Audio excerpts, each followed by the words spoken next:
السلام عليكم. ازيكم عاملين ايه؟ يا رب تكونوا بخير وبأحسن حال. وسع بقى وسع على طاجن الفراخ. طاجن فراخ بجد عظمة على عظمة، يعني بيتكلم والشكل بيتكلم عن نفسه، مش عايزين اكتر من كده. شايفين الجمال يا جماعة؟ شايفين قد ايه شكلها وريحتها تغيير عن المعتاد تماما. يعني طبعا اي اكل بنعمله في الطاجن بيدينا طعم ونتيجة بجد هايلة. يعني ان شاء الله هنعمل مع بعض احلى طاجن فراخ بالخضروات. انما ايه بجد عظمة. تعالوا نشوف بقى معانا عملنا العظمة دي ازاي. هنعمل العظمة دي يعني بأقل إمكانيات وبأحلى طعم.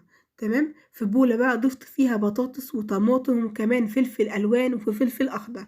ما عندكيش فلفل ألوان الوصفة مش هتقف عليها تماما. هنكمل وصفتنا عادي من غير فلفل ألوان. بصل بقى وشوية جزر. قلبنا كل الخضار الموجود عندنا في البيت، طلعيه من التلاجة بقى وإيه. وهنعمل مع بعض أحلى طاجن فراخ بالخضار. حاجة بجد عظمة. خلصنا كده تقليب الخضار بتاعنا. نضيف بهاراتنا. طبعا فصين التوم ده هنضيفه زي ما هو، طبعا ده شيء مقدس.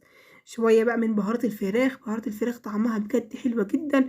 شوية من الفلفل الأسمر والملح والكمون. يعني بهارات خفيفة وبسيطة حلوة جدا جدا. مش محتاجة بجد تعيد ولا حوارات. هي دي وصفاتنا بسيطة، ورش كمان من بهارات اللحمة يا جماعة ايه. ده ميكس من عندي كده يعني. ما عندكيش ولا بهارات لحمة ولا بهارات فراخ، اوعي توقفي الوصفة بتاعتك على اي بهارات. كملي وصفتك وان شاء الله هتكون جميلة. قلبنا الخضار بتاعنا بكل البهارات. وبعدين نبدأ بقى نضيف الفرخة بتاعتنا. طبعا كل ما استصغري في كده في الفرخة كل ما تديكي طعم ونكهة حلوة قوي يعني. ما تكونش مليفة. شايفين بقى ما شاء الله فرختنا غسلتها ونشفتها كويس جدا جدا. وبعدين هبدأ اقلبها بالخضار بتاعنا. شايفين ما شاء الله بجد رهيبة. وبعدين بقى هحطها في التلاجة. تقعد حوالي كمان في التلاجة نص ساعة أو ساعة. يعني لو مستعجلة حطيها على طول في الطاجن وفي الفرن على طول. شوية بقى من زيت الزيتون الجميل كده بتاعنا. وكمان هنبدأ بقى نقلب كمان الخضار بالفرخة بتاعتنا البسيطة الجميلة. يعني هنعمل غدا بجد في 6 دقايق، مش هنعمل أكتر من كده.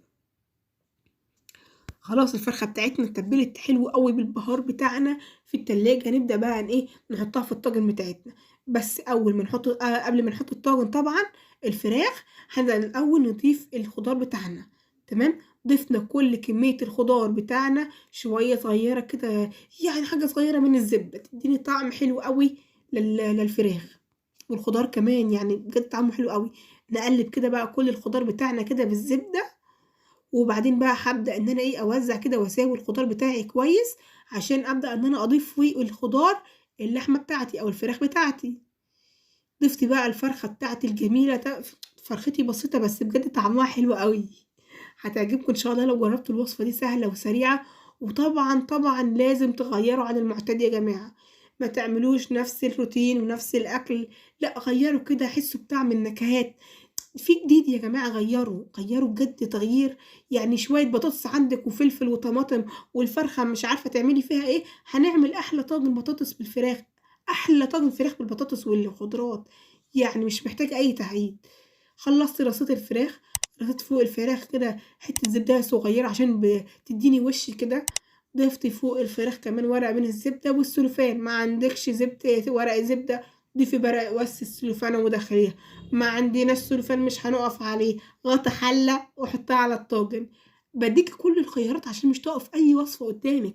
اعملي كل حاجة في بيتك. شايفين الجمال؟ شايفين يعني طالعة مولعة كده من الفرن ريحتها جميلة وشكلها بجد حلو قوي. قبل طبعا خلاص اتأكدت انها استوت خلاص قعدت ساعة في فرن البوتاجاز على درجة حرارة 200. حطيتها مباشرة على الصاج. تمام. ما ضفتلهاش ولا نقطة مية. الفراخ نزلت المية بتاعتها والبطاطس والخضروات نزلت كل المية بتاعتها. وعملت لنا شوربة كده وصوص جميل وروعة. قبل طبعًا ما أطلّعها من الفرن باشيل بقى ورقة الزبدة وورقة السلوفان اللي عليها من فوق. وبابدأ إن أنا إيه أخلّيها كمان لمدة 5 دقايق أو 10 دقايق. الفراخ بقى تاخد لون كده عندي من فوق وتكون تحفة. شايفين؟ بجد فراخ مستوية كده. وطبعًا الطواجن ميزتها إن هي بتدّي نكهة غريبة. يعني نكهة جميلة جدا ومختلفة للأكل، بجد حلو جدا. شايفين المية يا جماعة والشوربة بتاعتها؟ بجد من أحلى وصفات الفراخ اللي عملتها. هي الوصفة دي يا جماعة لازم تجربوها، إن شاء الله هتعجبكم جدا جدا. واللي بتتفرجوا على الفيديو يا سلام بقى لو عملتوا لايك، مش هتخسروا حاجة والله لو عملت لايك. اعملوا لايك واشتركوا في القناة يا جماعة وفعلوا زر الجرس عشان يوصل لكم كل وصفاتي الجديدة ان شاء الله اللي انا بعملها.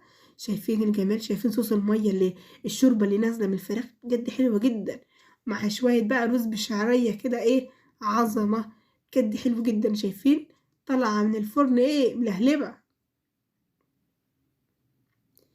بجد حلوة جدا، يعني عايزة افضل ابصلها كده على طول. شكلها جميل بجد، وان شاء الله طعمها هيعجبكم جدا جدا.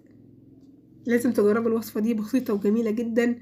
يعني اللي مستعجلين نحطها في الفرن كده، مش هتاخد مننا اي وقت. ولو مستعجلة اكتر ممكن نضيف الطاجن على البوتاجاز من فوق حوالي، يعني خلاص تقرب تستوي، وبعدين نشيلها نحطها في الفرن. دي كمان ممكن نعملها لو احنا مستعجلين. شايفين قد ايه الخضار مستوي وجوسي كده في نفسه، حلو جدا، طري كده وروعة. شايفة الفرخة؟ فرختنا بجد عظمة، ما فيهاش ولا نقطة دم، كلها مستوية بجد تحفة. ودي كانت وصفتنا النهاردة، يا رب تكون عجبتكم. وما تنسوش بقى تدعموني وتعملوا لايك وتشتركوا في القناة وتفعلوا زر الجرس عشان يوصل لكم كل جديد. وبألف هنا وشفا على قلوبكم.